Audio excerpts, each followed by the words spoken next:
Sa likod ng Amerikana at ngiti, may lihim na kayamanang kinukubli. Habang ang masay kumakalamang sikmura, may ilan na palihim na nagpapasasa. Mga pangakong parang ulan, sa simula'y sagana, sa huli kulang. Ang kaban ng bayan ay tila ba ninanakaw, at ang kinabukasan ay unti-unting nawawagli. Hanggang kailan ba kami mananahimik? Hanggang kailan ba kami magtitiis? Mga buhayan ng bayan, tigilan na ninyo ang pagkamkam sa perang hindi sa inyo. Narinig na ang sigaw ng mamamayan, panahon ng singilin ang kasalanan.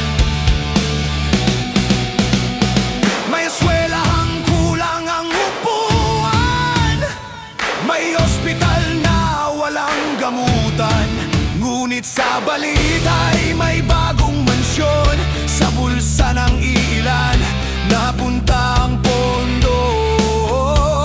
Hindi na kami bulag sa katotohanan, hindi na rin pipi ang sambayanan. Kapag ang tinig ay nagsama-sama, walang buhayang makapagtago pa. Ang bawat galit ay nagiging lakas na magdadala ng pagbabago bukas. Mga buhayan ng bayan, tigilan na ninyo ang pagkamkam sa perang hindi sa inyo. Naririnig na ang sigaw ng mamamayan, panahon ng singilin ang kasalanan. Darating ang araw ng hustisya, walang posisyon ang makapipigil pa. Kapag ang bayan ay sabay-sabay na tumindig, ang katiwalian ay tuluyang mapapalik. Mga buhayan ng bayan, oras na ninyo harapin ang galit ng sambayanan ngayon. Hindi na kami tatahimik kailanman.